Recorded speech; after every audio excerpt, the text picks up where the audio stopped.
we gather together to celebrate Thanksgiving, a time of gratitude and thankfulness, let us take a moment to recognize the wonderful life of Chester A. Fish, my great-grandfather, of whom I was very lucky to have known.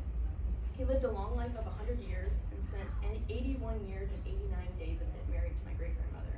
You can fact-check me on Wikipedia. They were the longest married couple in all of Pennsylvania and top 50 worldwide, which is very impressive. Chester, or as many called him Chet, was full of love.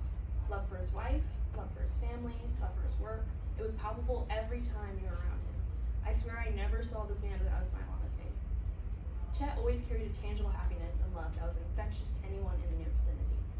It was impossible to be in his presence and not just sit there with a huge grin on your face, listening to his stories and jokes, as I often did.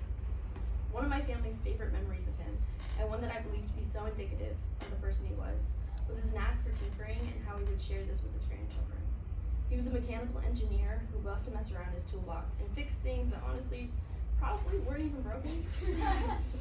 One of his oldest grandchildren, my father, would join him in the basement as they worked for hours together on whatever project had sparked their fancy. I remember messing around there myself, riding on a random stationary bike in the corner and staring at a hole in the wall that Chet had been digging away at until he was 94.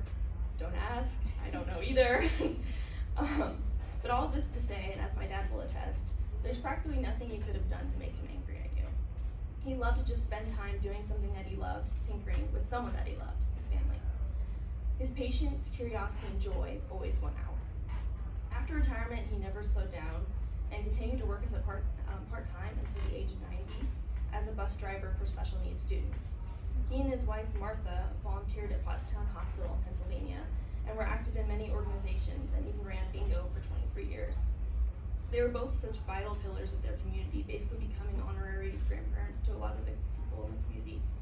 I remember one story, and please take this with a grain of salt, but they were allegedly threatened by a gang who marked their house, which all that I can say is it's Philly, I'm not really sure.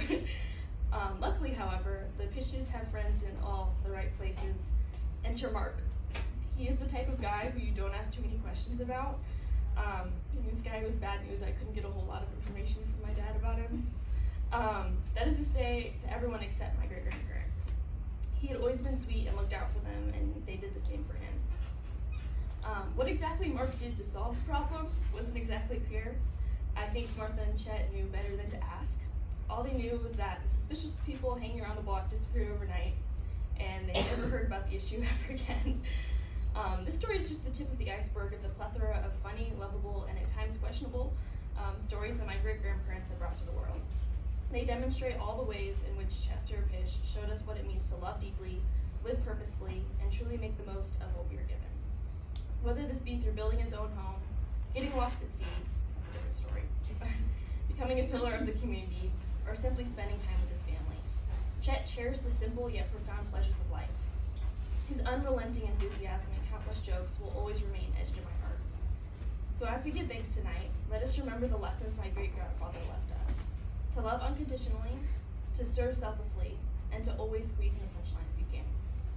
His legacy lives on in us, his children, grandchildren, and great-grandchildren, and in the countless other lives he touched, even Mark. So I propose a toast. To the man he was, to the people he taught us to be, and to a wonderful Thanksgiving surrounded by food.